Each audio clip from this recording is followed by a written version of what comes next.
কাহিনী দ্বারা বহুল প্রচলিত। এই আঙ্গিক নিয়ে গ্রামে গঞ্জে, জেলায়, ভিন জেলায়, দেশে বিদেশে জনসচেতনতামূলক নাটক পরিবেশন করা হয়। লোকনাট্য সংকলনের প্রথম নাটক ধর্মমঙ্গল, মনসামঙ্গল, চণ্ডীমঙ্গল জাতীয় মঙ্গল কাব্য নিয়ে বাংলায় অসংখ্য নাট্য নির্মাণ হলেও ধর্মমঙ্গলের পূর্ণাঙ্গ নাট্যরূপ প্রথম প্রদান করেন ডক্টর মুখোপাধ্যায় ও তার নাট্যগোষ্ঠী। এক্ষেত্রে নাট্যকার ইতিহাস তৈরি করেছেন। ধর্মমঙ্গলের অলৌকিকতাকে প্রতীকের মাধ্যমে উপস্থাপিত করে মধ্যযুগের কাহিনীকে তিনি সমকালীন থেকে চিরকালীন কাহিনীতে রূপান্তরিত করেছেন। ধর্মমঙ্গলের একটি বিশেষ বৈশিষ্ট্য হলো বহুরূপী ঘোড়া নাচ, রণপা, রায়বেশে, বাউল প্রভৃতি রাগ শিল্পগুলিকে একত্রিত করে একটি নাটকে উপস্থাপন। একথা বলাই বাহুল্য যে এ এক চমকপ্রদ ও অভূতপূর্ব দৃষ্টান্ত। এখন বীরভূম সংস্কৃতি বাহিনীকে তাদের ধর্মমঙ্গল নাটকটি মঞ্চে উপস্থাপিত করার জন্য আমি অনুরোধ জানাচ্ছি।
প্রথম বাংলার রঙ্গমঞ্চে।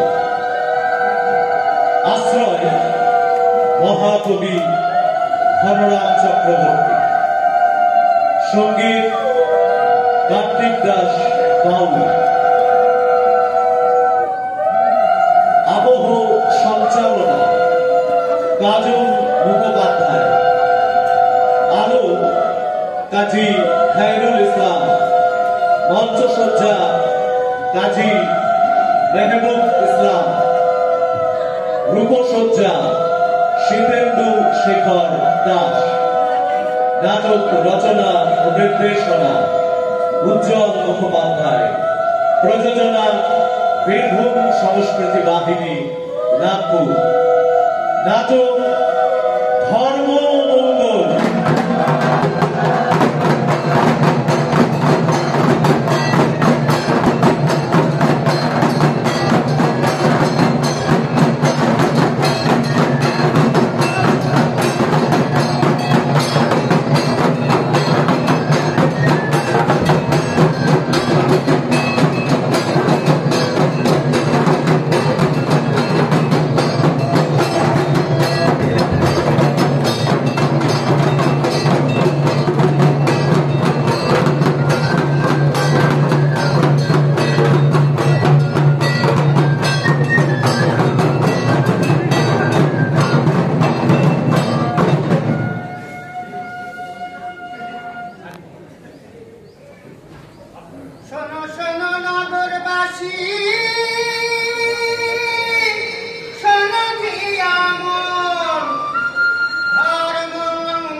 ইছাই ঘোষের সঙ্গে যুদ্ধে তাকেই পাঠালেন। সামন্ত রাজা ছিল ঢের প্রিয় কর্ণসেন, ইছাই ঘোষের সঙ্গে যুদ্ধে তাকেই পাঠালেন। শোনো শোনো নগরবাসী, শোনো কি আমল ধর্ম মঙ্গলের কথা।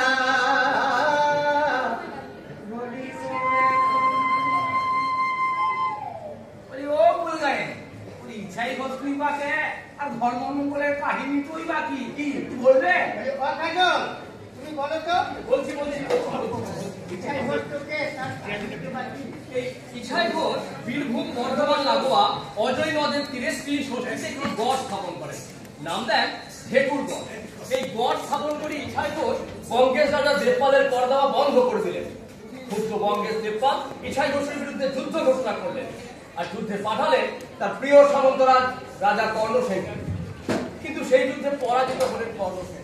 তার 6 পুত্র মারা গেল, 6 পুত্রবধূ সহমৃতা হলেন। আত্মহত্যা করলেন কর্ণসেনের স্ত্রী। শোকে দুঃখে কর্ণসেন যখন সন্ন্যাস গ্রহণ করবেন ঠিক করলেন, তখন রাজা দেবপাল তার শালিকা রঞ্জাবতীর সঙ্গে কর্ণসেনের বিবাহ দিলেন।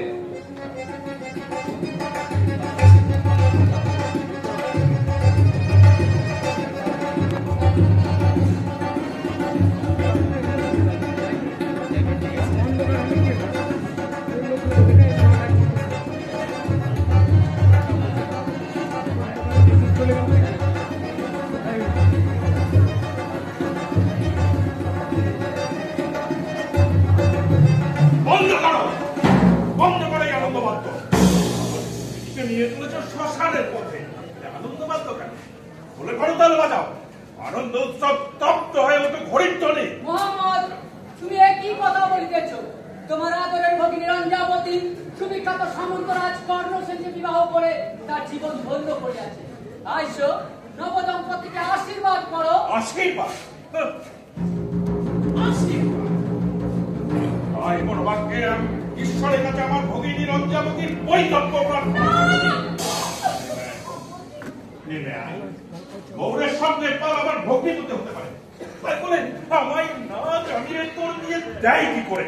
দাদা, যা হবার তা তো হয়ে গেছে, আর এখন এসব ভেবে কি লাভ বলো তো?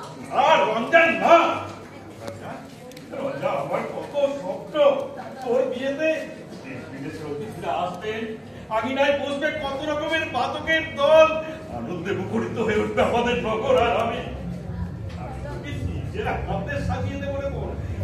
হ্যাঁ, কত ধুমধাম করে তোর বিয়ে দেবো আমি। দাদা, আমি যে বিবাহিতা, স্বামীর সঙ্গে চলেছি পতি গৃহে। আর রঞ্জন না, মৃত্যু পর্যাপ্তে কি তোর স্বামী হতে পারে? না বোন না, তুই কোনো চিন্তা করিস না বোন। আয়, আমার সঙ্গে আয়। ওরে, তোর সুখী তো আমার জীবনের একমাত্র ব্রত। দাদা, অমন বলো না, ঈশ্বর আমাকে যা দিয়েছে আমি তাই নিয়ে সুখে থাকবো। দাদা, রঞ্জা তোকে কি করে বোঝাইব? দাদা, ওই স্থবির বৃদ্ধের পাশে দাঁড়ানোর অর্থ তোর নারীত্বের অপমান। ওরে, রাজ্য নয়, ঐশ্বর্য নয়, নারীর সুস্থ স্বামীর উষ্ণ পরশে তাকে দিতে পারবে ওই স্থবির বৃদ্ধ। নারীত্বের সার্থকতা মাতৃত্বে। তুই কি কোনদিন পাবি মা ডাকছোড়া সুখ? তুমি গৌরবঙ্গের মহামাত্ম, তাই অনেকক্ষণ ধরে তোমায় সহ্য করছি, কিন্তু আমার বিরুদ্ধে আর একটা কুশব্দ উচ্চারণ করলে তোমার জীবনে টেনে ছিঁড়ে নেব। ওরে, ওরে বৃদ্ধ, আয় আয়, তোকে এই মুহূর্তে আমি দ্বন্দ্বযুদ্ধে আহ্বান করছি। তোকে বোধ করে আমি আমার ভগিনীর কপাল থেকে ওই অমঙ্গলের সিঁদুর চিরদিনের মতো মুছে দেবো। দাদা, দোহাই তোমাদের, শান্ত হও দাদা, শান্ত হও। আমি হিন্দু নারী, অগ্নি সাক্ষী রেখে যাকে পতিরূপে গ্রহণ করেছি তাকে ত্যাগ করা কি সম্ভব? আর তার মৃত্যু যে আমাকে প্রাণহীন করবে দাদা। মা, বাবা, বাবা, সেই ছেলেবেলা থেকে যাকে কোলে পিঠে করে বড় করলাম, লালিত হলো যে আমার হৃদয় উৎসাহিত স্নেহ রস দিয়ে, দাদা, আজ এক লহমায় এক গভীর বৃত্তকে আপন করে আমায় পর করে দিলি, পর করে দিলি আমায়। তোর এই শুভ দিনে আমি তোর পদ আটকাবো না। দাদা, তোমার আগে জেনে যা, আজ থেকে তোর সঙ্গে আমার সব সম্পর্ক শেষ। শেষ, তোর সঙ্গে আমার আজ থেকে সম্পর্ক।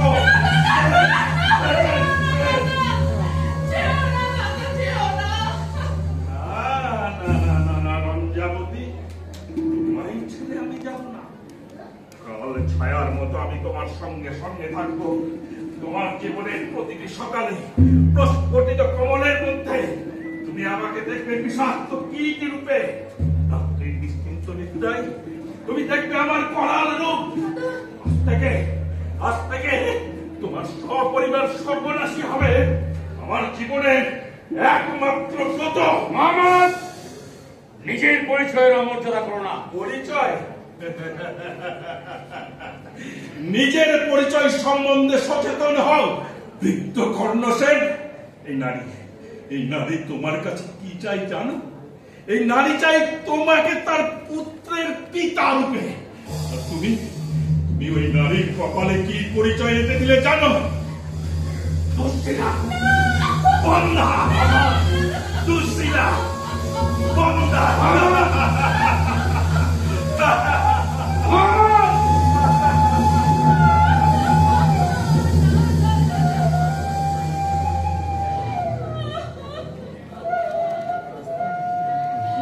ওঠো রানী,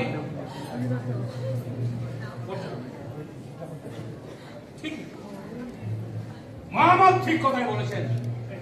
তোমার সঙ্গে আমার ঘর বাঁধা বোধ হয় ঠিক হলো না। না না, এমন দুর্দিনে তুমি আমার সঙ্গ ছেড়ে চলে যেও না। কিন্তু রানী, আমি যে বৃদ্ধ, এই বয়সে আর কি আমরা হতে পারবো সন্তানের জনক জননী? হ্যাঁ, বাবা ধর্মরাজ যদি চান তাহলে তা নিশ্চয়ই হবে। রানী, বেশ, তবে তাই হোক। আমরা আমাদের জীবন আমরা তার পায়ে সমর্পণ করি। হে প্রভু, আমি যদি সতী হয়ে থাকি, ধর্মে যদি আমার মতি থাকে, তাহলে তুমি আমার মান রেখো প্রভু, আমার মান রেখো।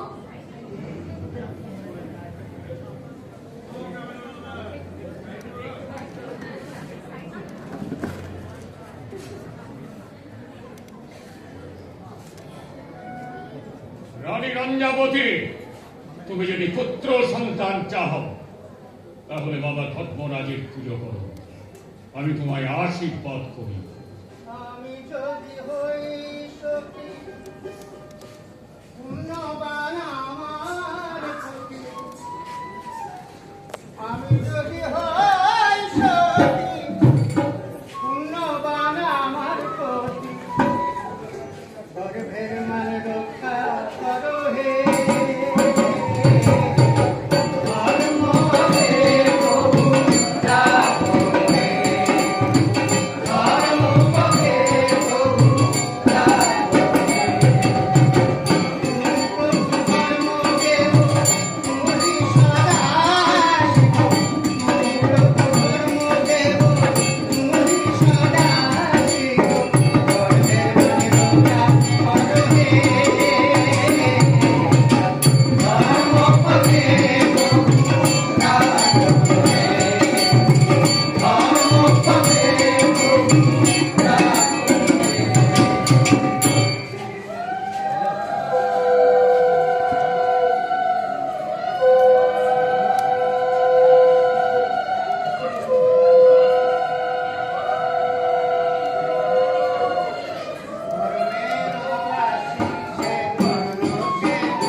পিতা।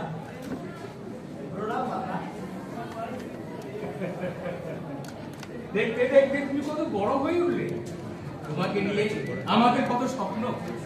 বাবা ধর্মরাজের আশীর্বাদের ন্যায় তোর পবিত্র শাস্ত্র তুমি অনায়াসায় বাংলা ভাষাতে বটে, অনেকটাই শিখে ফেলেছ বৎস। কিন্তু এবার যুদ্ধবিদ্যা মল্লবিদ্যা শেখা তোমার নিতান্ত আবশ্যক। যুদ্ধবিদ্যা, মল্লবিদ্যা? না না মাতা, আমি তো সুরের সাধনায় মেতে থাকি, যুদ্ধবিদ্যায় নাচছি না পুত্র, তুমি এই রাঢ়ভূমি রাজকুমার। এই রাঢ়ভূমি বিরাচারী সাধনার ভূমি, বীরভূমি। এই রাঢ়ভূমির প্রতিটি নর অজয়, দামোদর, বক্রেশ্বরের মতো। আর প্রতিটি নারী ময়ূরাক্ষী ব্রাহ্মণীর মতো, যখন শান্ত তখন ক্ষীণকায়া, বাঁশির সুরের মতোই উচ্ছ্বসিত ঢেউ, আর তার ধ্বনি যেন বাউলের হাতে আনন্দ লাভে। কিন্তু নিজের মাটি, নিজের ধর্ম, আত্মাভিমানে আঘাত পেলে সে প্রবল ভয়ঙ্কর জলোচ্ছ্বাসের মতো ঝাঁপিয়ে পড়ে তার শত্রুর উপর। কিন্তু মাতা, কে আমার শত্রু? না না পুত্র, এই জগতে তোমার কোনো শত্রু নেই, সবাই অমৃতের সন্তান। কিন্তু পুত্র, জীবনের এই অমৃতকে কেউ যদি গরলের জ্বালায় দহন করে দিতে চায়, তাকে আর করবে না পুত্র। তোমার আপন জনেরা যখন যন্ত্রণায় ক্লিষ্ট হয়ে আর্তনাদ করবে, তখনও তোমার এই বাঁশিতে সুর দেবে পুত্র। ধর্ম হিংসা নয় বৎস। ধর্ম হলো স্থবিরতার মুক্তি, ধর্ম হলো গতি। এই গতি মঙ্গলের পথে, কল্যাণের পথে। তুমি অকারণে কারো অনিষ্ট করবে না, আবার কারণেও কারো অনিষ্ট চাইবে না। তাই বলে জগতে যে মানুষ অমঙ্গলে নিদান আনতে চাই, তাকেও তুমি বাঁধতে দেবে না। তার উদ্যত মস্তককে পরাভূত করো তোমার শক্তি দিয়ে, আর হৃদয় দিয়ে ভালোবেসে তাকে চালিয়ে দেওয়ার মুক্তির পথে। ধর্মের সার কথা এই বৎস। বেশ, আপনাদের কথা মতো রাজপুত্র হিসাবে আমি আমার দায়িত্ব মাথা পেতে নিলাম। সুর সাধনার সাথে সাথে শুরু হোক শস্ত্র সাধনাও। কিন্তু মহারাজ, তাই তো ভাবি, কে শেখাবে পুত্র লাও সেনকে মল্লযুদ্ধের প্যাঁচ, গদা যুদ্ধের রীতি, আর অসি যুদ্ধের ক্ষিপ্রতা? রানী, সেই জন্যই তো ডেকেছি এই রাঢ়ভূমি ডোম হলরা বাতি ভাগে। দেখো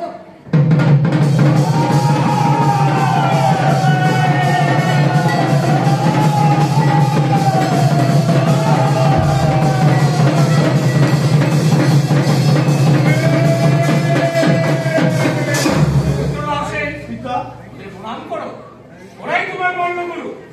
হনুমানের আশীর্বাদ মাথায় নিয়ে কাজে নামো। চলো রানী, আমরা অন্তঃপুরে যাই। হে বীর বান্ধব, তোমাদের মাটির শিক্ষায়, তোমাদের মনের শিক্ষায় আমাকে শিক্ষিত করে দিল।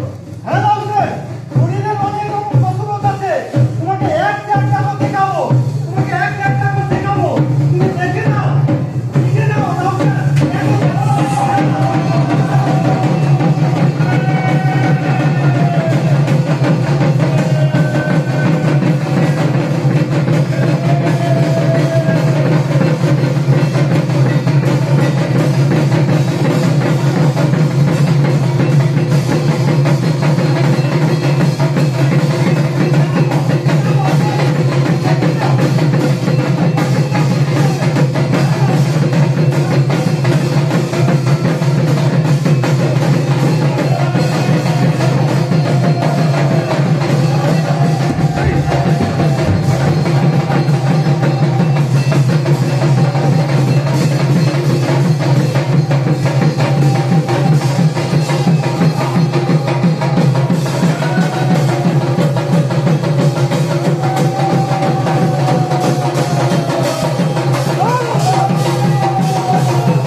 কাজে যুদ্ধই তুই পারদর্শী।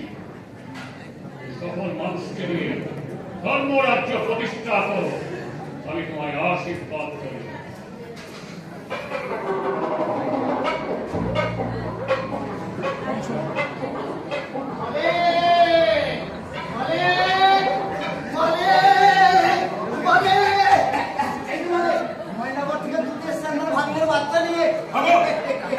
এর আগে যত সংবাদ এনেছ কোনোটাই সুফল হয়। তোমার দুধ বারবার ভগ্নদূত হয়ে এসেছে আমার কাছে। কি করি বলি, আমরা ভাবলে যে কৃষ্ণ ঠাকুরের উপরে যাইব।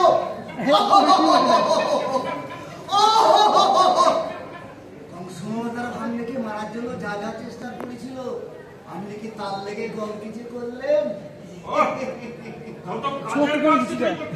কি করি বলি, কামারের হাপড়ে দিলাম, পুড়ল না। কোমরের মাটিতে মুখ গুঁজে দিলাম, মরল না। মালিক, বড় ডর লাগে। কেন কেন? আমার জন্য নয়, আমার জন্য। আপনার জন্য।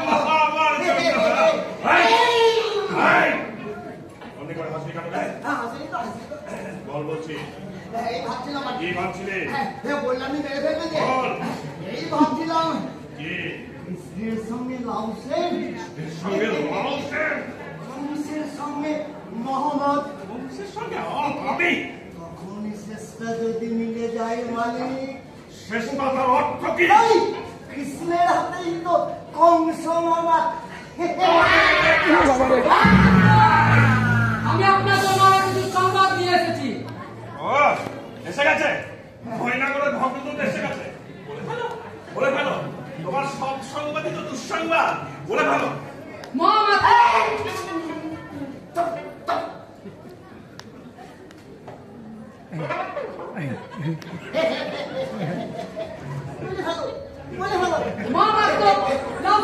যথেষ্ট বলবান, তার উপর ধর্মরাজের বাহন হনুমানের কাছ থেকে মল্লযুদ্ধ, গদা যুদ্ধ শিখে ত্রিভুবন জয় করার সমস্ত গুণ সে অর্জন করেছে।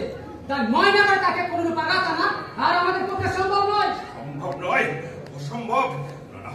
সম্ভব বলে আমার জীবনে কোনো শব্দ নেই। লাউসেন, লাউসেন আমি হত্যাই করব।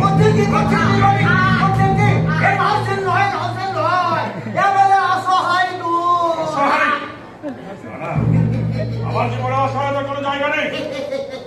ময়না করে নয়, এখানে আসতে হবে এই গৌরের, এই সিংহের গুহায়।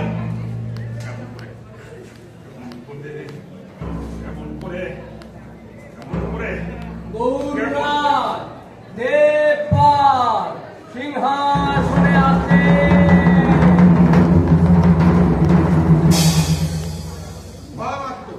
মহারাজ, রাজ্য সব কুশল তো? কুশল তো বটেই মহারাজ, কুশল তো বটেই। আপনার রাজত্বে শুধু আমরা কেন, গৌরবঙ্গের সমগ্র প্রজাগুলি কুশল আছে। তবে মহারাজ, আজ বিশেষ জনে বিশেষ কুশল বার্তা এনেছি। মহারাজ, আপনার অত্যন্ত প্রিয়, আপনার বন্ধু প্রতিম কর্ণ সেনের পুত্র লাউসেন। লাউসেন? হ্যাঁ মহারাজ। আমাদের রঞ্জন পুত্র? হ্যাঁ হ্যাঁ। একটা কত বড় হয়েছে, কেমন আছে? মহারাজ, সে এখন যুবক, বলবিদ্যমান, মহাবীর হনুমানের কাছে যুদ্ধবিদ্যা সম্পন্ন করেছে। বড়ই প্রসন্ন হয়, বড়ই তৃপ্তি পায়। তোমার ভাগ্নেও আজ তোমার মুখ উজ্জ্বল। কিন্তু মহারাজ, আমি চাই সে সমগ্র গৌড়ের মুখ উজ্জ্বল করুন। কোন প্রস্তাব? তাহলে আমাদের কি করণীয়? মহারাজ, আপনি তাকে গৌরবঙ্গে আহ্বান জানান, তাকে এই গৌরবঙ্গের রাজকার্যে যুক্ত করুন মহারাজ। উত্তম প্রস্তাব, পত্র পাঠাও, নিয়ে এসো তাকে। মহারাজ, আমি দেখেছি। মহারাজ, আপনি দয়ালু, আপনি দয়ালু, আপনার চোখ করুণায় আচ্ছন্ন। করুণায় নয় বাবা, মহারাজ, নিশ্চয় আচ্ছন্ন। মহারাজ, আমি নিদ্রা যাই। মহারাজ, তুমি রাজকার্য পরিচালনা। মহারাজ,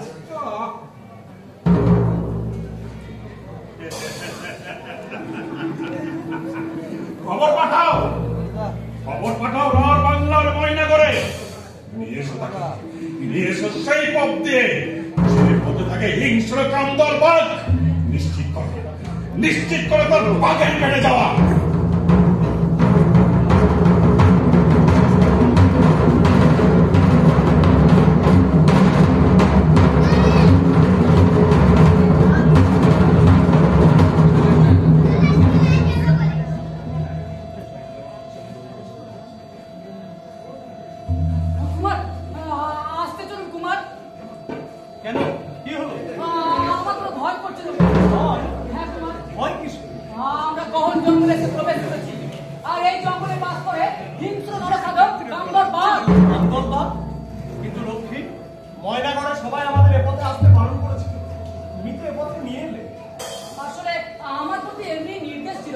ওহো, বুঝতে পেরেছি। কিন্তু আমার জন্য তুমি কেন জীবনের ঝুঁকি নিলে ভাই? কি বলেন আমাকে ভাই? রক্ষী কি কখনো ভাই হতে পারে? না রক্ষী, তুমি যে মাটির সন্তান আমি তো সেই মাটিরই সন্তান, তাই তুমি আমার ভাই। ভাই, এর আগে এমন সম্বোধন আমায় কেউ করেনি কুমার। আপনি নিশ্চিত থাকুন, কামদর বাপ যত হিংস্র হোক, আমার প্রাণ থাকতে আপনার কিচ্ছু হবে না। না রক্ষী, এই দ্বারক ভূমি থেকে গৌরবঙ্গের দিকে চলেছে ধর্মরাজ্য স্থাপনের উদ্দেশ্যে। এই গহন জঙ্গলই হয়তো আমার প্রথম পরীক্ষা নিচ্ছে। চলো এগোই। কুমার, কুমার, ওদিকে যাবেন না কুমার। কুমার, কুমার, কুমার, কামদর বাপ কুমার।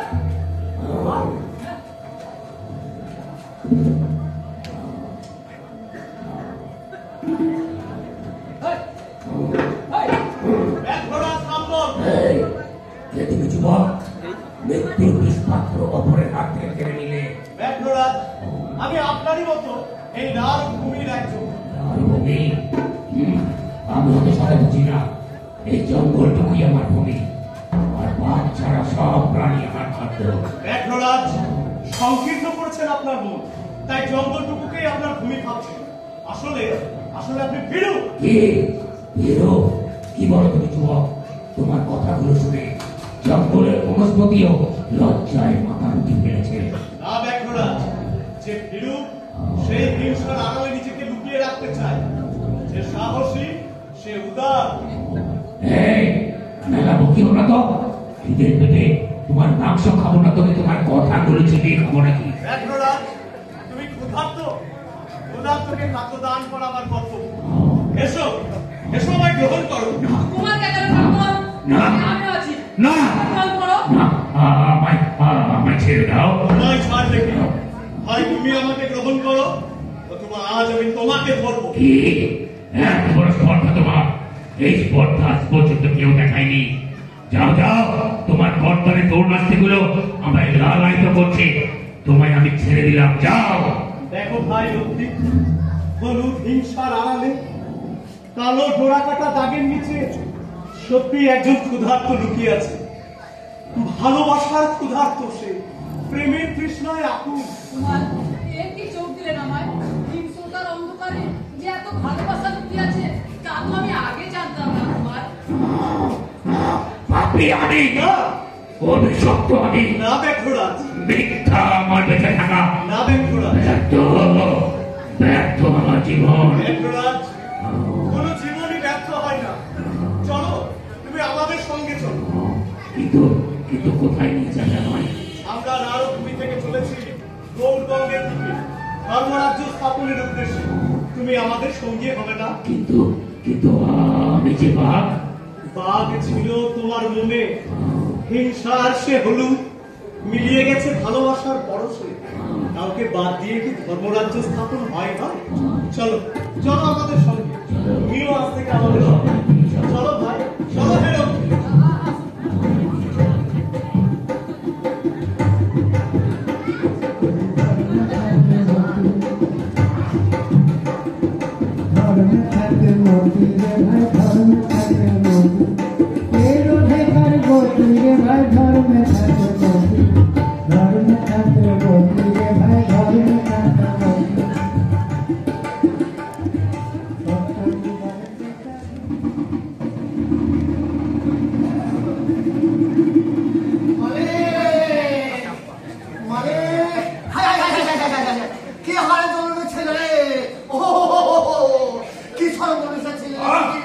তোমার আবার কে সর্বনাশ করলো?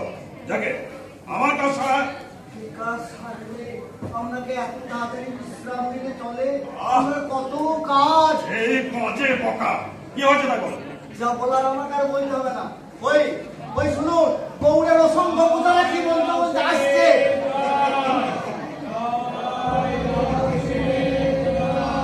মানে তবে লাউসের কান্ত বাঘের হাতে মারা যায়নি? ওটা তো তার উল্টোটা হয়ে গেছে। উল্টোটা মানে কান্ত বাঘই লাউসের হাতে মারা গেছে? একেবারে লেটা চুকে যেত, একেবারে লেটা চুকে যেত। কামতলার হিংসা হার মেরেছে ওই লাউসেনের উদারা তাই। মালিক, একটা কথা বলবো, চটাম করে রেখে যাবে না তো? বলবো একটা মস্ত হাতির পায়ের নিচে লাউসেনকে দোকান করে ফেলে দিয়েছে। পালন করেছো হার মেরে গেল। হাতি আবার কি করলো জানেন? ওর পিঠে করে চাপিয়ে নিয়ে চলে এলো। আরে এমন আশ্চর্য ঘটনা দেখে গৌড়ের অসংখ্য প্রজারা জয়ের ধ্বনি দিতে চলে আসছে। সেই জয়ের ধ্বনি ক্রমশ ক্রমশ গজল হয়ে উঠছে। ওই ওই আপনার ভাগিনের মামার বাড়ি এলো বলে। আচ্ছা ইন্দ্রজাল, বলতে পারো লাউসেন এত শক্তি পাই কোথা থেকে? লোকে বলে। কি বলে? কি লোকে বলে? কি বলে? মূল শক্তি লুকিয়ে আছে নাকি ওই ধর্মে। আরে আমার মতো ধর্ম পালন করে কয়জন? এই বিদর্ভী বৌদ্ধদের মাঝে থেকে বছরের পর বছর নিষ্ঠা ভরে রক্ষা করে চলেছি আমার সনাতনী হিন্দু ধর্ম। গোব্রাহ্মণের রক্ষাকর্তা আমি। আমারই লক্ষ লক্ষ মুদ্রায় বছর ভর পূজা পাই আমার দেবতা। লাউসেন লাউসেন এত ধর্ম করতে পারে? লাউসেন বলে। কি বলে লাউসেন? নিজেকে পবিত্র রাখাই নাকি ধর্ম? তাই নাকি? নিজেকে পবিত্র রাখাই ধর্ম? হ্যাঁ, ধর্ম মাত্র এইটুকু। আরে এইটুকু ধর্মকে তো শেকড় সূত্র উপরে গঙ্গায় ফেলে দেওয়া আবার কয়েক মুহূর্তের ব্যাপার। সারা বিশ্বের ধর্ম যে সলিলে এসে ডুবে যায়, সেই রকম এক মহা সলিলের ব্যবস্থা আমি করছি। সেই মহা সলিলে একবার অবগাহন করলে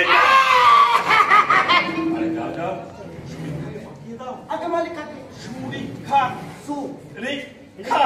সুরিক্ষা সুরিক্ষা হ্যাঁ সুরিক্ষা।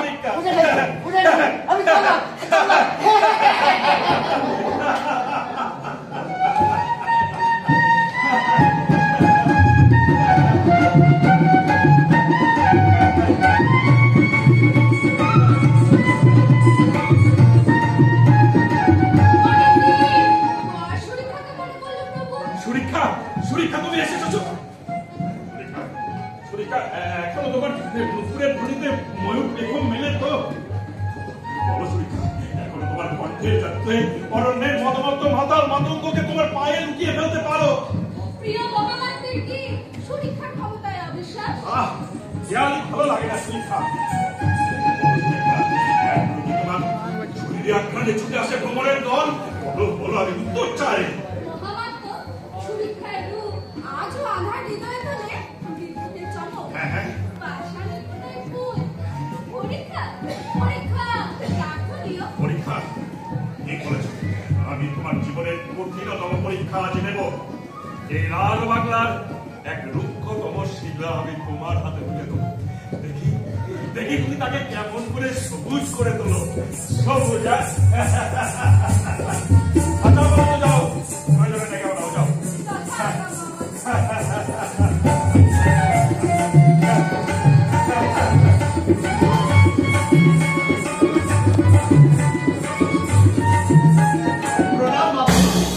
আমার শ্রদ্ধা গ্রহণ করুন। তুমি লাউসেন, কিন্তু আমায় চিনলে কি? আপনাকে চিনবো না? আপনার সঙ্গে আমার মায়ের যে ভীষণ মিল, কিন্তু আমি তো কোনো মিলই পাই না। রূপ গুণ কোনোটাতেই তো আমাদের কোনো মিলই নেই। কিন্তু আমি যে অদ্ভুত মিল পাচ্ছি মাতু। পাচ্ছ? উভয় যেন সূর্যোদ্ভবা। শুধু সূর্যের যে দিকটায় আলো পড়েছে সেদিকটায় আমার মা, আর যে দিকটায় এখনো পড়েনি সেদিকটায় আপনি আমার মাতু। আলো? কিন্তু যে আলোর কথা তুমি বলছো সে আলো আমার উপর কোনোদিন পড়বে না। আমি তো সেই আলোই আপনার জন্য রার ভূমি থেকে নিয়ে এসেছি মাতু। বেশ বেশ, তোমার আমার এই আলো আদারির খেলা না হলে পরে হবে। শুধু পথশ্রান্ত তুমি বিশ্রাম করো, বিশ্রাম। আর হ্যাঁ, আলোর কথা বলছি না তোমার জন্য, শুধু তোমার জন্য এক বিশেষ আলোর ব্যবস্থা আমি করেছি। বিশেষ আলোর ব্যবস্থা আপনি হ্যাঁ, যা ভালো বুঝবেন তাই বলবেন। বিশ্রাম করো, বিশ্রাম করো।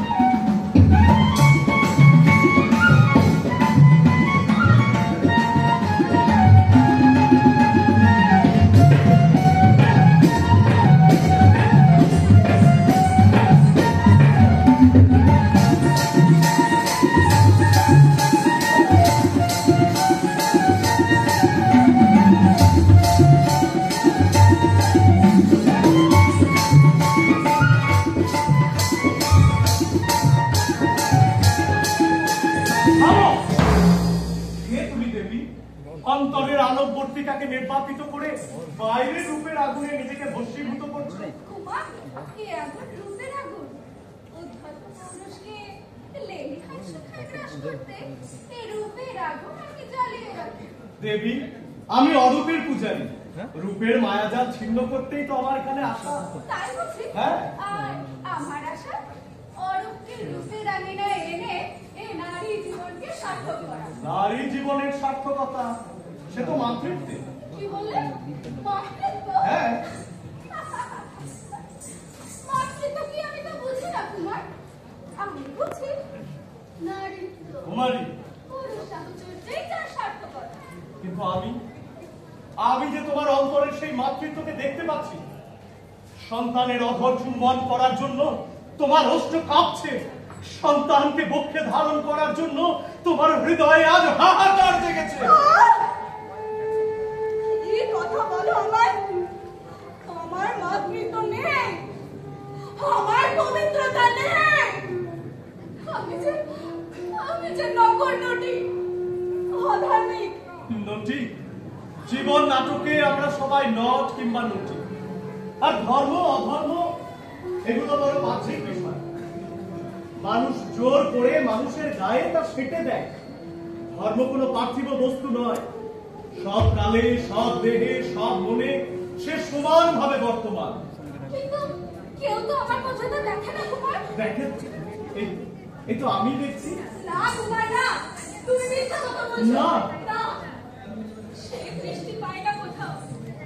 গরম রাতের অন্ধকারে যে সমস্ত পতঙ্গদের এই প্রদীপের শিখার থেকে ছুটে আসতে দেখি, দিনে সূর্যের আলো গায়ে মেখে তারা এই চটচটে প্রদীপকে ঘেন্না করে। কিন্তু কেউ তো থাকে যে প্রদীপের তেল কালি মুছে তাকে নতুন করে দেব চরণে অর্পণ করে। ঈশ্বর হয়তো আমাকেই সেজন্য পাঠিয়েছে। তোমাকে? হ্যাঁ হ্যাঁ মা, আমাকে। কি বললে? কি বললে বাবা? কি বললে? মা, কি বাবা আপনি? এক নদীর অন্তর্গুহা থেকে বের করে আনলে অস্ত্র। মা, মাতৃ সম্পর্কে আমার প্রশ্ন করলে আমায় দিবার। আমি যে সন্তানহীনা বাবা। সন্তান তোমার ছড়িয়ে রয়েছে মা, এই বাংলার মাঝে ঘাসে। যাও, তাদেরকে আশ্রয় দাও। কিছুই জানি না বাবা। কিছু জানার দরকার নেই মা। যে দেখো, অগণিত মানুষ মাতৃরবে হাহাকার করছে।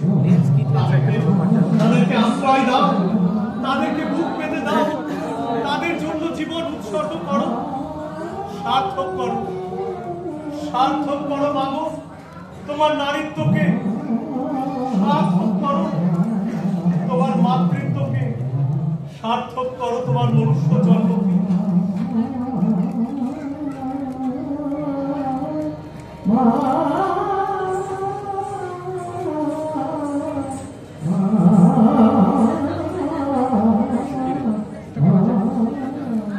আমি সন্তুষ্ট নই। না না, আমি কিছুতেই সন্তুষ্ট নই। শুধুমাত্র এই কামরূপ রাজ সিংহাসনে নিজেকে বন্দী রাখতে চাই না। আমি চাই সমুদ্র খুব আরো হবে আমার প্রধান। তাই পূবের সাগর থেকে পশ্চিমের গোল পাহাড়ে উদ্যোগ করতে চাই কামরূপের বিজয় পতাকা। সেজন্য আমার প্রথম এবং প্রধান লক্ষ্যই হল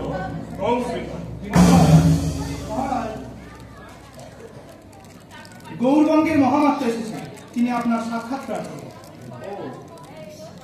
কি চাই আমার কাছে?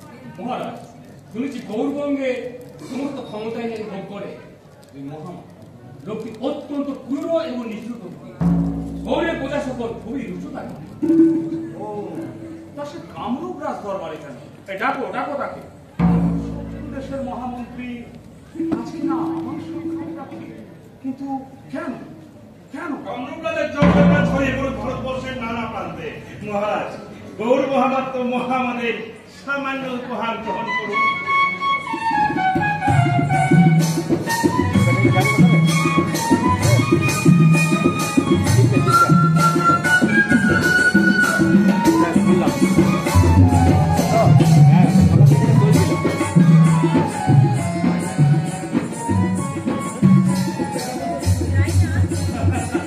বসুন বসুন, আপনি তো দেখছি উপহারে উপহারে আমার মন প্রাণ সব ভরিয়ে তুললেন। সুদূর গৌড় থেকে পাহাড় ঘেরা কামরূপ রাজ দরবারে আমি আসিনি মহারাজ। আপনার সুদীর্ঘকালের গোপন বাসনা পূর্ণ করায় আমার এখানে আসার মূল উদ্দেশ্য। গোপন বাসনা? হ্যাঁ মহারাজ। আপনি ঠিক কি বলতে চাইছেন? মহারাজ কে না জানে কামরূপ রাজ্য ভারতের স্বরূপে। গৌররাজ তেজপালি আপনার বিজয় পথের প্রধান প্রতিবন্ধকতা। মহামাত্র, আপনার ইঙ্গিত আমি ঠিক অনুধাবন করতে পারছি না। আপনি গৌররাজের প্রতিনিধি, আর তাই মহামন্ত্রী, মহামাত্রের কথা কিন্তু এখনো শেষ হয়ে যায়নি। কেন জানি না ওনার কথাগুলো আমার অধরা স্বপ্নকে ছুঁয়ে ছুঁয়ে যাচ্ছে। আপনি বলুন মহামাত্র। ধন্য মহারাজের দূরদৃষ্টি।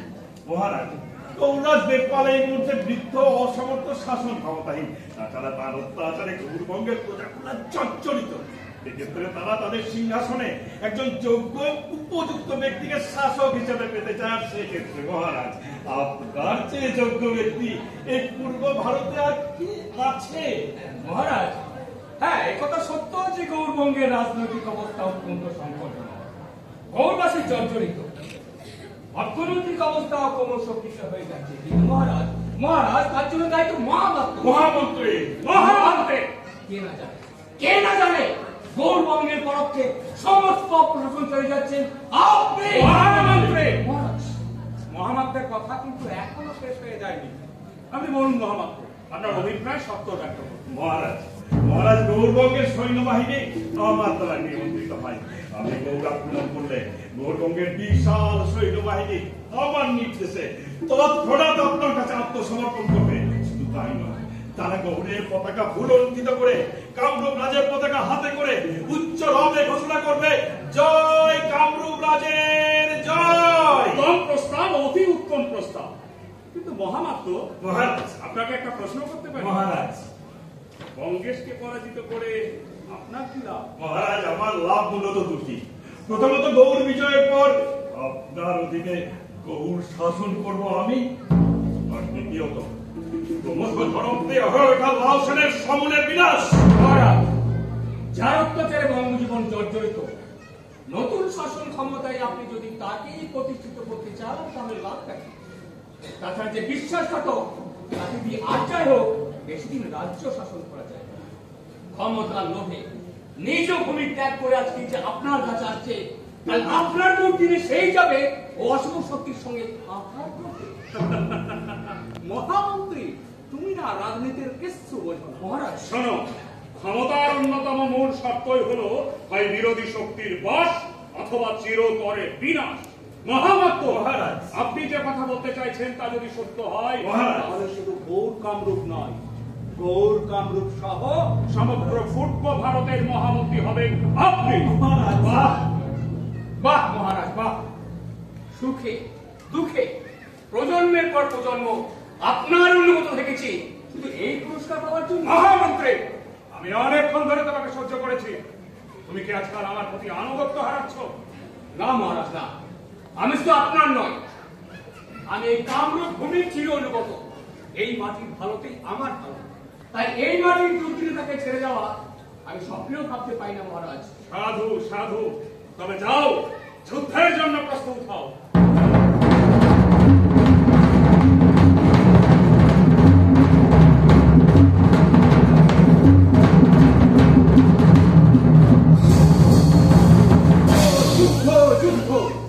মানুষ সিংহাসনে বসলে এবং যুদ্ধ পাগল করে ভয় করবো মহামত? জানি না মহারাজ, আমি শুনেছি কামরূপ রাজ্য ভারতের স্বরূপে, আর সেক্ষেত্রে তার বিজয় পথের প্রধান কাটাই গৌড়। তাই হয়তো সে গৌড় আক্রমণ করতে চলেছে মহারাজ। যুদ্ধ যুদ্ধ পাল বংশের গৌরব, তার বীর সৈন্যকুলের রণকুশলতার কথাকে ভুলে গেল কামরূপ রাজ। বেশ, যুদ্ধ আমার নেশা নয়, আক্রমণ প্রতিহত করে কামরূপের ঔদ্ধত্যকে খর্ব করে একমাত্র উদ্দেশ্য। মহারাজ, মহারাজ, যাও রণসজ্জায় সজ্জিত করো গৌড় বঙ্গ বাহিনীকে। মহারাজ, এই যুদ্ধে জয় পরাজয় তো তোমার হাতে। নিশ্চয় মহারাজ, নিশ্চয়। তবে মহারাজ, আমার একটি আর্জি আছে। কি বল?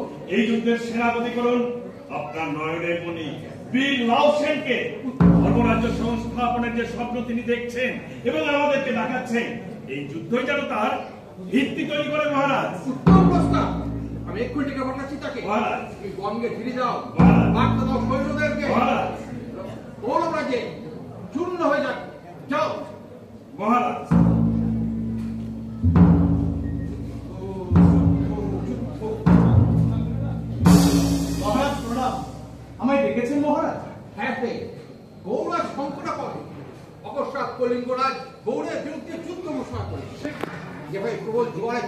আসে তখন তুমি তার সাথে পুরো বন্ধুকে ঢেউ তুমি প্রবল জলোচ্ছ্বাসে তারা আমার গৌরবকে আক্রমণ করতে চায়।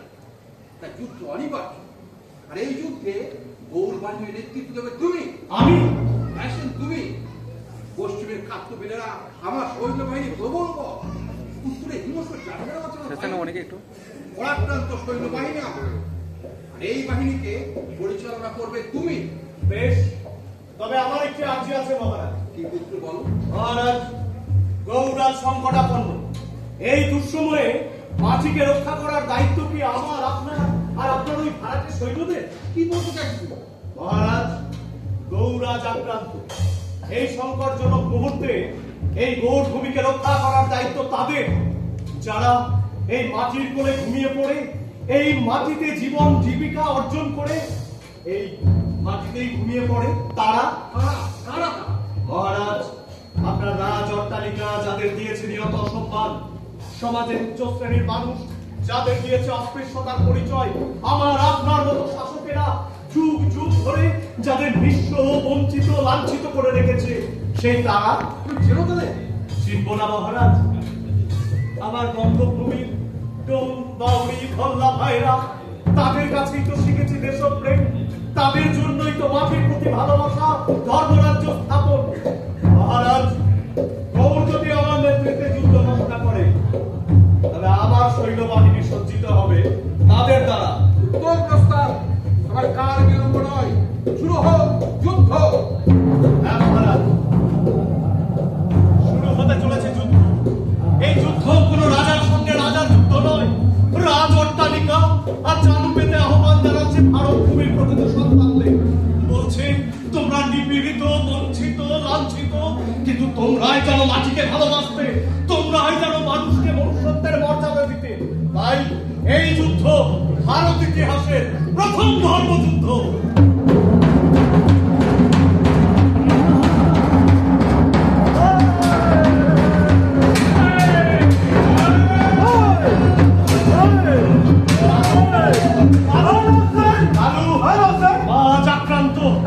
মাটি আজ লাঞ্ছিত, রক্তের দাম দিতে হবে, লাঠির খবর রাখতে হবে। আমরা সন্তান হয়ে থাকি, আমরা রুখে দেবো সমস্ত। তোমরা প্রস্তুত? চলো আমার সঙ্গে।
কামরূপরাজ আমায় মার্জনা করবে, এ অসম্মান আপনার প্রাপ্য নয়। যুবক, তোমাকে আমি যত দেখছি ততই অবাক হয়ে যাচ্ছি। যুদ্ধক্ষেত্রে আমি দেখেছি তোমার বীরত্ব, দেখেছি তোমার ক্ষিপ্রতা, আর ওই দু চোখে দেখেছি অদ্ভুত এক প্রশান্তি। এক একজন করে কামরূপ সৈন্য তোমার হাতে নিহত হয়েছে, আর তোমার ওই মন মোহিনী আত্মা মহারাজ, আমি দেশকে ভালোবাসি, তাই দেশ রক্ষায় যুদ্ধ করেছি। আর মানুষকে ভালোবাসি, তাই নিজ হাতে মানুষ হত্যা করে কেঁদেছি। অথচ এই মানুষগুলোর কোনো দোষ থাকে না মহারাজ। আপনাদের সিংহাসনের প্রতি লোভ, আপনাদের ক্ষমতার অহংকার যুগ যুগ ধরে ওই অপমানিত করে চলেছে ওই মাটির মানুষদের। এ আপনাদের লজ্জা। সত্যি আজ আমি লজ্জিত যুবক, আজ আমি ক্ষমা প্রার্থী। মহারাজ, ক্ষমা আমার কাছে নয়, ক্ষমা চান গৌরভূমির কাছে, ক্ষমা চান কামরূপের কাছে। আর সত্যি যদি ক্ষমা চাইতে হয়, ক্ষমা চান এই ভারত ভূমির সহনশীল মাটির কাছে। হ্যাঁ যুবক, তুমি আজ আমার চোখ খুলে দিয়েছো যুবক। আমি এই সমগ্র মাটির কাছে জানু পেতে ক্ষমা চাইছি। বলো না যুবক, তুমি আমায় কোন শাস্তি দিতে চাও? না মহারাজ, কোন শাস্তি আপনার প্রাপ্য নয়। আপনি ফিরে যান কামরূপে। কামরূপে আপনার ফিরে যাওয়ার সমস্ত আয়োজন হয়ে গেছে। কামরূপ? কিন্তু কামরূপটা আমার হয় পুত্র, কামরূপটা তোমার। মহারাজ, যুদ্ধ করে একটি দেশ জয় করা যায়, তাকে আপন করা যায় কি? দেশ সবসময় দেশবাসী, কামরূপ আপনার। আপনি ফিরে যান কামরূপ। কিন্তু পুত্র, না চাইতেই তো তুমি আমায় সবকিছু ফিরিয়ে দিয়েছো, বিনিময়ে তোমাকে তো কিছু দিতে হবে। বিনিময় বড় পার্থিব বস্তু মহারাজ। কামরূপ আপনার মা যে অপার্থিব। পুত্র, এ মা যে সে মা নয়। ছোট এ মাকে সবাই ছোট থেকে বড় করে উপযুক্ত মানুষের হাতে তুলে দিয়ে চিরদিনের জন্য নিশ্চিন্ত হতে চাই। তার মানে মহারাজ? তার মানে তুমি প্রাণাধিক প্রিয় কন্যা কলিন্দাকে স্ত্রী হিসাবে গ্রহণ করো পুত্র। মহারাজ, হ্যাঁ পুত্র।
জরুরি তলব, এক্ষুনি আপনাকে ফিরে যেতে হবে গৌরবঙ্গে। এক্ষুনি? এই রাত্রিবেলা? হ্যাঁ কুমার, এক্ষুনি।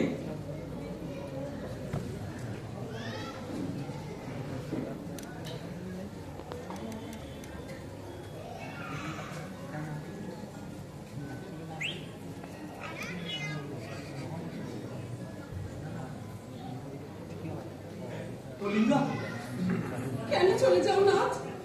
মধুক্ষণ এখনো অনেক বাকি। প্রদীপের তেজে টইটুম্বুর, সে যে যুদ্ধে চায় সারা। দেবী, এ জীবন উৎসর্গিত ধর্মরাজ্য স্থাপনে কুঁদ হয়ে থাকা এক সৈনিক আমি। তাই রাজকার্য ছেড়ে মধুরাজ যাপন আমার পক্ষে সম্ভব নয় কলিঙ্গ। রাজকার্য শুধু যুদ্ধ, শুধু হিংসা, সিংহাসন নিয়ে লড়াই। কুমার, এর বাইরে অদ্ভুত জগৎ আছে। লাল মাটির কাঙ্কার, সারি সারি তাল গাছ, অগণিত মানুষের হার মতো পরিশ্রমে প্রাপ্ত এক মুঠো ভাত। তোমার এই রাজকার্য থেকে এই চিত্রটা অনেক বেশি সুন্দর। কুমার, আমি জানি কলিঙ্গ, এই মাটির কামার, কুমোর, জেলে, জোলা, চাষা এদের বড় ভালোবাসে। তাই এদের সুখের সংসার না করে দিয়ে আমার নিজের পক্ষে সুখের সংসার করা যে সম্ভব নয়।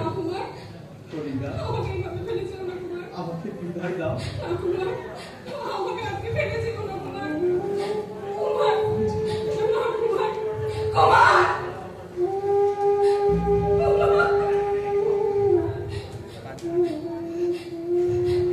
দিনগুলি তোমার কর্মের তালে কাটবে আপন ছন্দে। কিন্তু আমার কি হয়? কুবের সূর্য যে পশ্চিমে ঢলতে চায় না। যদি অন্ধকার হবে, সে তো তার কড়ার রূপ দিয়ে গ্রাস করবে আমার বিরহ যন্ত্রণাকে। আমি কি করে কাটাই এই শূন্য মন্দিরে?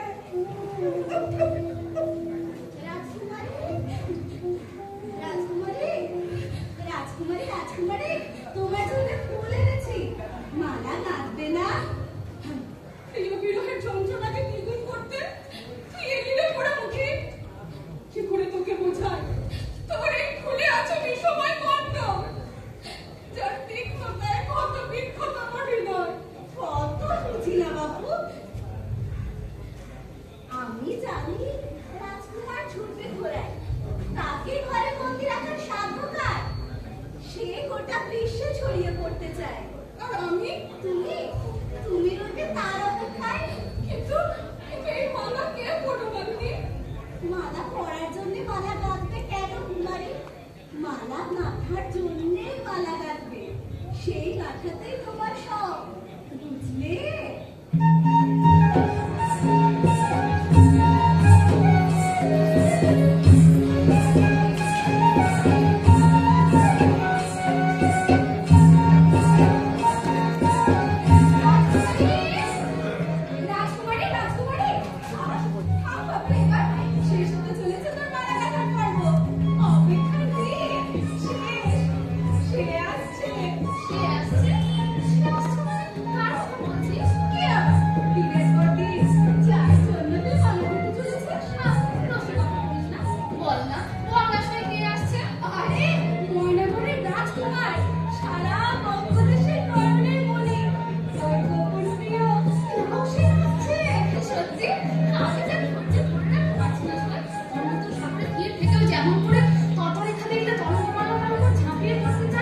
আমি যে সেরকম চঞ্চল হয়ে পড়ছি। কেন তার শিমুল্লায় আগমন? লোক মুখে যা শুনলাম, সে আসছে হরিপাল রাজকন্যার পানিগ্রাহী রূপে। সত্যি? কিন্তু কি সই? মহামায়ার কাছে প্রার্থনা করে আশীর্বাদ স্বরূপ যে লক্ষ্যকন্যা আমি পেয়েছি, মনে মনে স্থির করেছি সেই লক্ষ্যকন্যার এক রূপে যে ছেদন করবে তাকেই আমি আমার পরমাত্ম করে দেব। এখনো পর্যন্ত তো অনেক রাজা রাজকুমার সে কাজে বিরত থেকেছে। আমার মানুষ কুমার লাউসেন তো পারবে তো? দেবী মহামায়ের আশীষ তোর উপর। লাউসেন হবে না।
অপেক্ষা করছে গৌরাজ দেবপাল।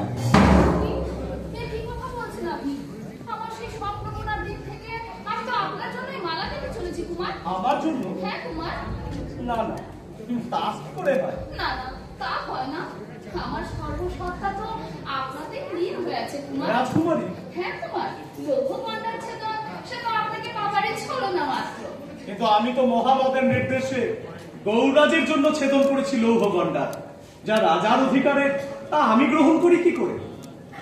অধিকার? হ্যাঁ অধিকার?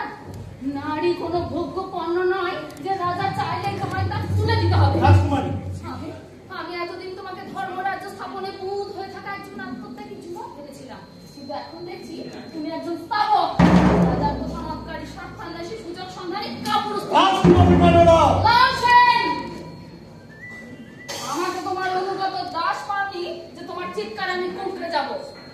আমি এই সমগ্র ভূভারতের সেই নারীদের একজন যে মাতৃত্বের মমতায় জগৎ মাতা, আবার ক্ষিপ্রতায় রণচণ্ডী। রাজকুমারী, রাজকুমারী, এই বিবাহে যদি আপনার অসম্মতি থাকে তাহলে আমি ফিরে যাচ্ছি। বীর লাউসেন, রাজকুমারী, ধর্মরাজ্যের প্রবক্তা লাউসেন।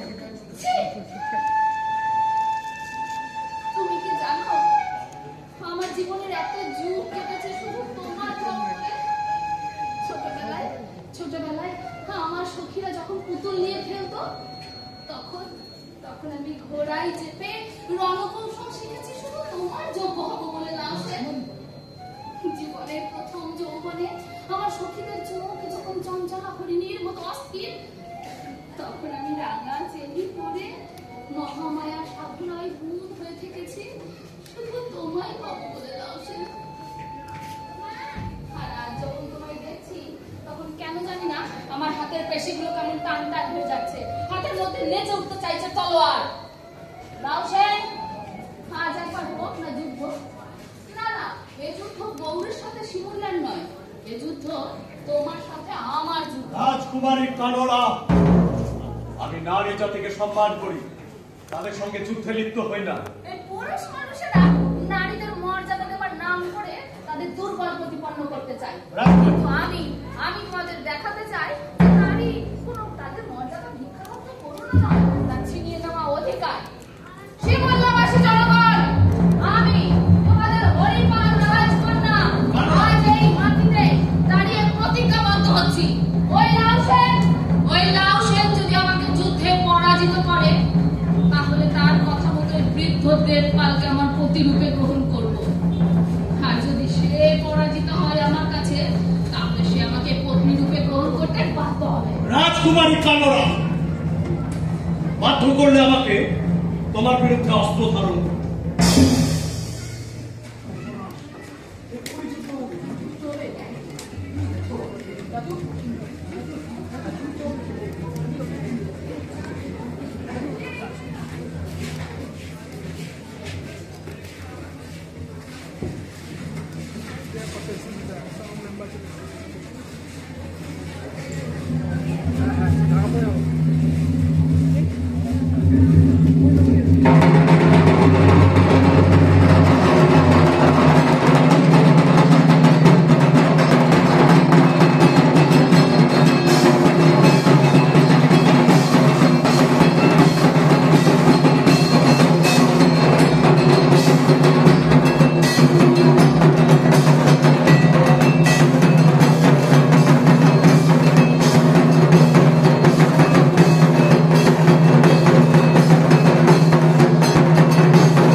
এটাই তো সৈনিক সে।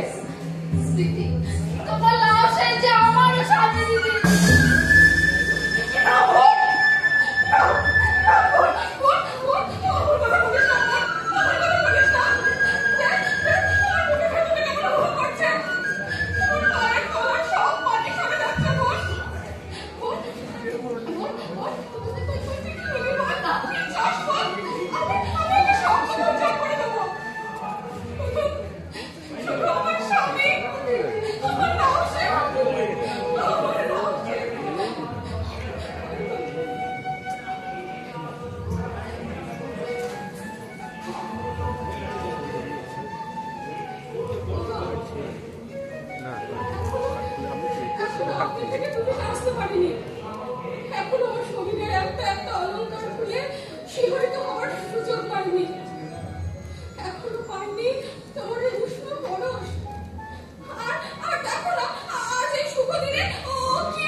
ও তোমার ছোট বোন।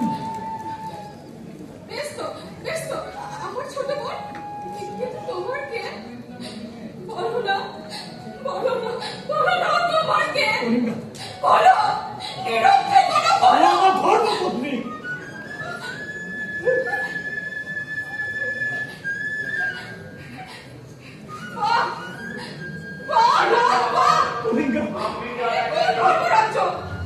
যেখানে প্রথম স্ত্রীকে স্পর্শ করার আগে দ্বিতীয় স্ত্রী দিয়ে ঘর সাজানো হয়,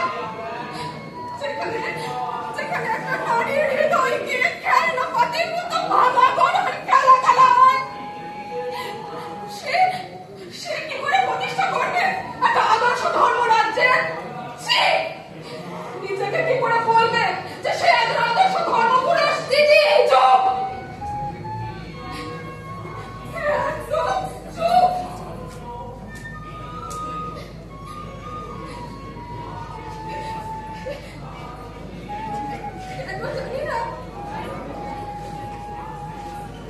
ছোট থেকে আমাকে বড় টানে। লাল মাটির প্রান্তর, সারি সারি তাল গাছ, তোদের এই সুখের সংসারে আমি আর অলক্ষ্য হয়ে থাকবো না রে, আমি চলে যাবো। না দিদি, এই ঘর সংসার রাজপ্রাসাদ লাউসের সব কিছু তোমার অগ্রাধিকার। দিদি, তুমি যদি আমায় মেনে নিতে না পারো তাহলে আমি চলে যাই, তুমি কোনো ভালো না। দেখো, আমি সবসময় বিশ্বাস করি যা কিছু হচ্ছে তা বাবা ধর্মরাজের ইচ্ছায়, নিয়তির আজ তার ইচ্ছাতে তোমরা আমার ধর্মপত্নী।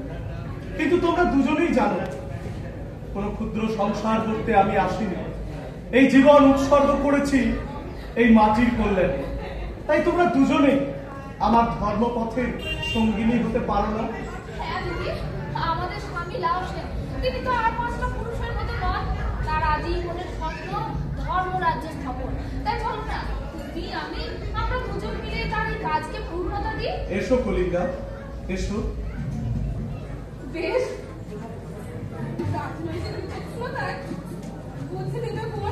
হ্যাঁ, আর যুদ্ধ থেকে ফিরে শ্রান্ত হয়ে দিদির কোলে মাথা রেখে পাবে আরাম।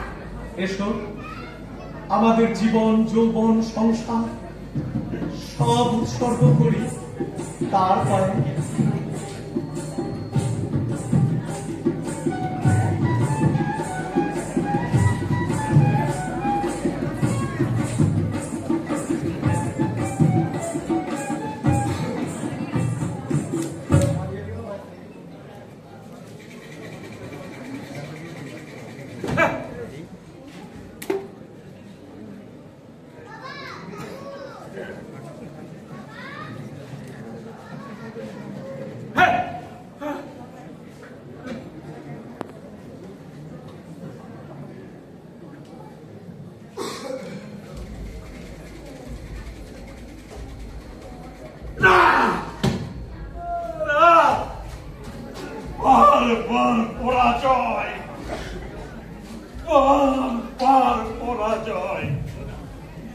জীবনের অভিজ্ঞতা থেকে বেশ বুঝতে পারছি আর আমার পক্ষে লাউসেনকে হারানো সম্ভব নয়।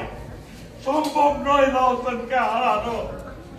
সেজন ছোট বলে বলিয়া, যেজন ধর্ম বলে বলিয়া, শুধু ঈর্ষা আর অসুয়া দিয়ে তাকে হারানো যায় না, তাকে হারানো। তাই তো মাঝে মাঝে মনে হয় দীর্ঘ 2 দশক ধরে নিজেকে সকল মহৎ কাজ থেকে বঞ্চিত রেখে যার বিরোধিতা করে চলেছি সে আমার আপন ভগিনী পুত্র দুর্লভর। তাই তো মাঝে মাঝে মনে হয় ছেড়ে দি সব ছেড়ে দিয়ে এক ঢুকে চলে যায় তার কাছে গিয়ে তার লোলার চুম্বন করে বলি, ওরে ঘাট হয়েছে আমার, অপরাধ দিস রে বাবা, তোর মাতুলকে তুই ক্ষমা কর। কিন্তু পারি কই? রাত্রির অন্ধকার আমাকে তাড়িত করে, বাতাসের প্রাণবায়ু আমাকে উত্তেজিত করে। পাপ পুণ্য বুঝি না, লোভ নির্লভতার কোনো ভাড়া নেই আমার কাছে। শুধু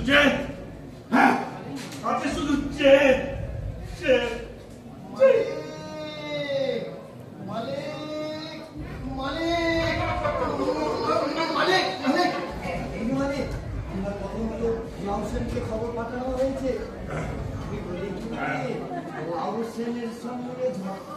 লাভ আছে কি? এই শেষ ইন্দ্রজাল। হয় লাউ সেন থাকবে, না হলে আমি লাউ সেনের পিতা কর্ণ সেনকে সবংশে বংশ করেছিল ইছাই ঘোষ। মা মহামায়ার কৃপায় অজয়ের তীরে ঠেকুর করে তার প্রভূত ক্ষমতা। যুদ্ধে কর্ণ সেনের জয় পুত্র নিহত হয়েছিল, জয় রানী হয়েছিল সহমৃতা। দুঃখে কর্ণ সেনের পত্নী আত্মহত্যা করেছিল। তাই এই শেষ লড়াইয়ে আমি লাউ সেনকে পাঠাবো অজয়ের তীরে ইছাই ঘোষের বিরুদ্ধে ঠেকুরগড় বিজয়ে। হ্যাঁ, ঠেকুরগড় বিজয়ে। হ্যাঁ, লাউ সেন যদি জিতে যায়,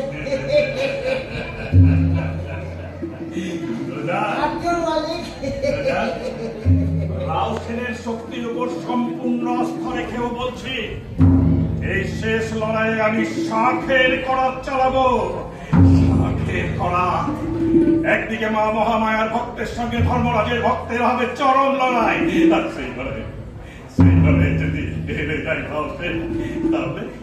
তাহলে তার রক্তময় শরীর থেকে একাচলা রক্ত আমার বুকে মেখে আমার দীর্ঘদিনের যন্ত্রণাটা অবসান ঘটাবো। হ্যাঁ, অবসান ঘটাবো। আর যদি জিতে যাইও, আমি এমন আকার তুলবো যে ঘেন্না ধরে যাবেন ধর্মরাজ্যের উপর। শোনো ইন্দ্রজাল, লাউ সেন যখন সৈন্য সামন্ত নিয়ে ঠেকুরগড়ের উদ্দেশ্যে রওনা হবে, তখন আমার লোকজন আক্রমণ করে ময়নাগড়। লাউ সেনকে না পেল, তার পরিবারের সবাইকে তারা শেষ করে দেবে। সেখানে আমার ভগিনীও বাঁচবে না। তখন পিতা, মাতা, পত্নী, আত্মীয় স্বজন সবাইকে হারিয়ে পাগল হয়ে যাবে লাউ সেন।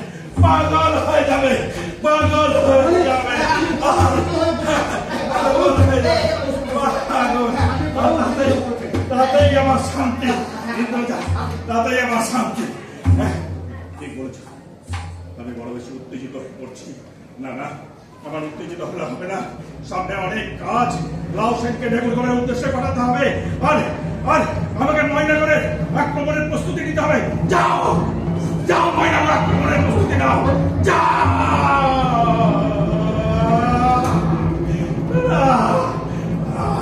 আমি পরাজিত হব না, পরাজিত। চাই বদলা, চাই খুন, চাই বদলা, চাই খুন, চাই বদলা।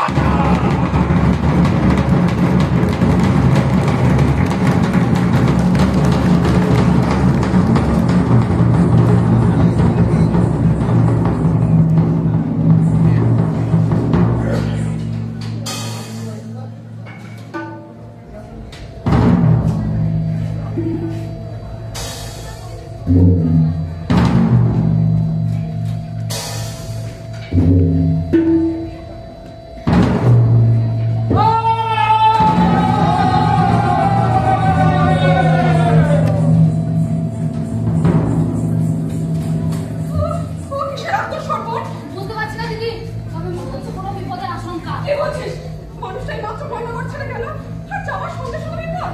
হ্যাঁ দিদি, তুমি একটু দাঁড়াও, আমি দেখে আসি। না বোন, আমার ফেলে যাস না, আমার ভীষণ ভয় করে। দিদি ভয় পেলে চলবে না, এই ময়নাগড় রক্ষার দায়িত্ব তিনি আমাদের উপর দিয়েছেন, তাই আমাদের যে তা করতেই হবে। দিদি ধরো, ধরো বলছি, ধরো দিদি, শক্ত করে ধরো, মনে সাহস আনো। আর তাছাড়া লক্ষ্মী টমনি থাকছে তার বাহিনী নিয়ে, তুমি থাকো এখানে ভিতরে, আমি যাই বাইরেতে দেখি।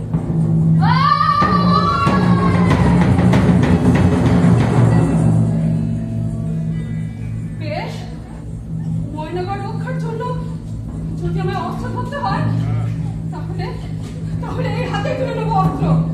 লখাই, লখাই, আদেশ জানি না, ময়নাগড় রক্ষার দায়িত্ব আছে আমাদের। যা, যুদ্ধের জন্য প্রস্তুত হ।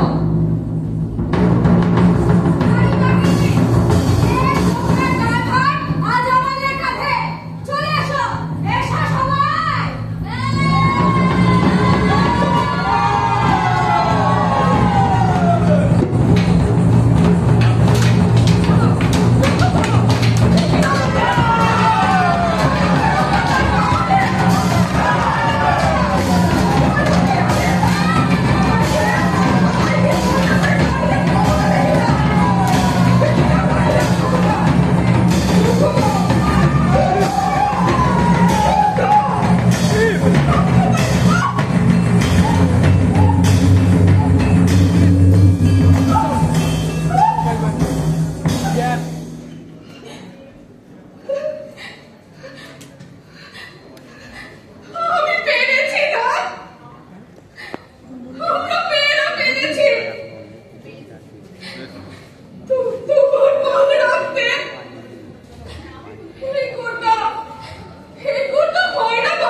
তোমরা কি বিশ্বাস করো যে এই গঙ্গে নেমে আসতে চলেছে ধর্মরাজ্য?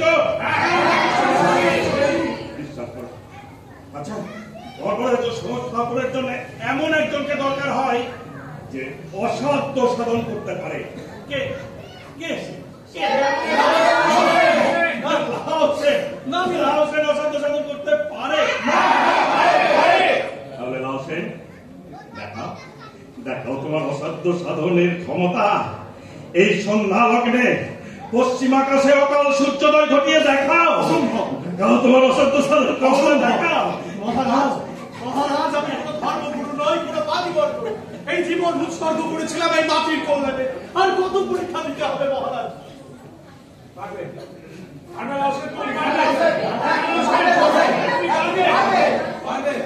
আমি বলছি তুমি পারবে। ডাকো তুমি ইষ্ট দেবতাকে, ডাকো সূর্যদেবকে, ডাকো রাউসেন, ডাকো ডাকো। আমি ডাকো রাউসেন।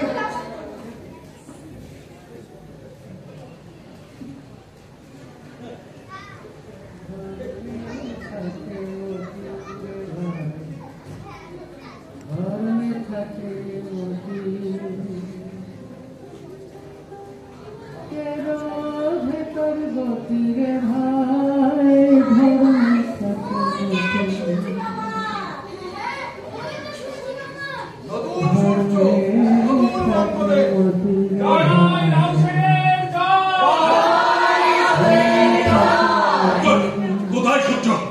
আমি তো কিছু দেখতে পাচ্ছি না। তোমার সবাই মিথ্যা কথা বলছো। এই তুমি বলো তো, সত্যই অকাল সূর্যোদয় ঘটেছে? ওই তো দেখতে পাচ্ছ না, উদীয়মান লাল সূর্য। জয় লাউসেনের জয়। তুমি অন্তত সত্য করে বলো, সত্যই কি অকাল সূর্যোদয় ঘটেছে? বলো বলো।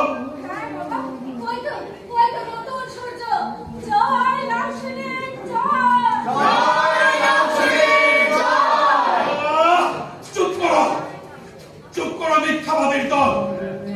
মহারাজ, এরা সকলেই বলছে যে অকাল সূর্যোদয় ঘটেছে, কিন্তু আমি তো কিছুই দেখতে পাচ্ছি না। আমার বিশ্বাস এরা সকলেই মিথ্যা কথা বলছে। কিন্তু আমি তো সত্য করে বলুন না মহারাজ, সত্যই কি অকাল সূর্যোদয় ঘটেছে?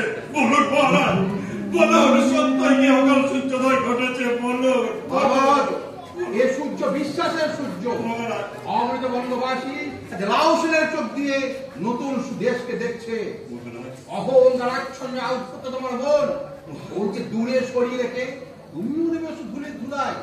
আর অমৃত মানুষের সঙ্গে কণ্ঠে কণ্ঠে মিলিয়ে বলো, জয় জয় ধর্ম ঠাকুরের জয়, জয় ধর্ম ঠাকুরের জয়।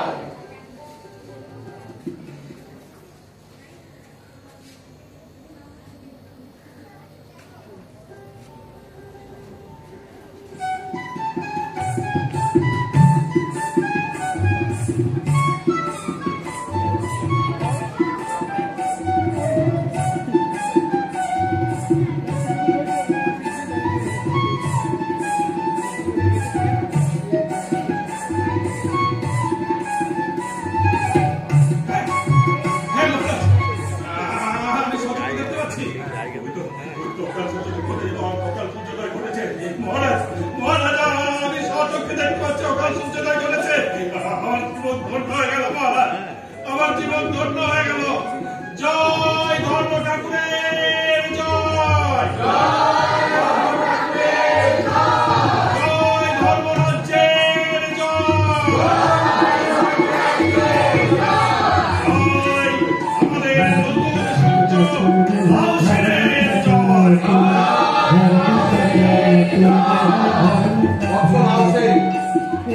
সব পরীক্ষায় উত্তীর্ণ হয়েছে। এবার সিংহাসন আরোহণ করো, প্রতিষ্ঠা করো ধর্মরাজ্যে। জয় লাউসেনের জয়,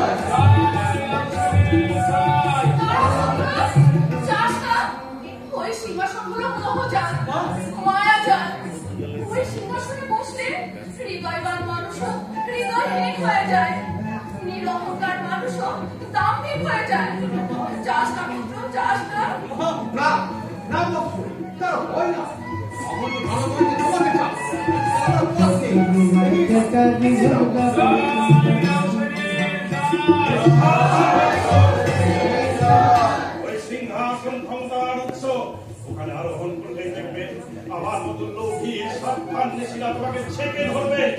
আমাদের তুমি নিয়ন্ত্রণ করতে শিখো বৎস। ভেবে দেখবে তোমার অজান্তে কখন তোমার ধর্মরাজ্যে নেমে আসবে অধর্মের ছায়া। যাও, এগিয়ে যাও বৎস, এগিয়ে যাও। ওই সিংহাসনে বসে আগে দেখো, কলিকার কামনার মতো কত নারীর রক্তে সিক্ত ওই সিংহাসন। তাই সিংহাসনে বসে নারীদের মর্যাদা দিতে ভুলে যেও না।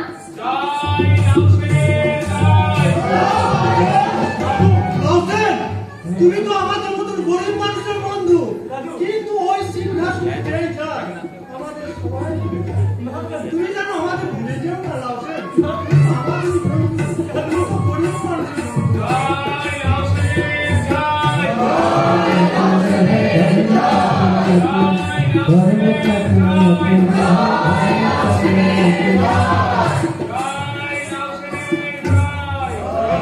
হে বঙ্গবাসীগণ, আমার জীবন উৎসর্গিত আপনাদের মাটির কল্যাণে, কিন্তু এই কোন ধর্মরাজ্য স্থাপন করছেন আপনারা? একজনকে সিংহাসনে বসিয়ে তার সিদ্ধান্তই যদি সমগ্র মাটির সিদ্ধান্ত হয়ে যায়, তবে সে রাজ্য ধর্মরাজ্য হয় না। বন্ধুগণ, আমি এই সিংহাসনে এসেছি সিংহাসনে বসার জন্য নয়, বরং কালানুক্রমে ঘটে যাওয়া সিংহাসন প্রথার বিলোপ ঘটাতে। আমি এই সিংহাসন মাথায় করে নিয়ে যাব আপনাদের কাছে, ওই মাটির মধ্যে। আপনারা এই সিংহাসনের মধ্যে অধিষ্ঠিত করুন আমার, আপনার, আমাদের সকলে চিরন্তনী ধর্ম চেতনাকে। সেই হবে যথার্থ ধর্মরাজ্য। তাই আমার সঙ্গে বলুন, জয় সত্যের জয়, জয় সত্যের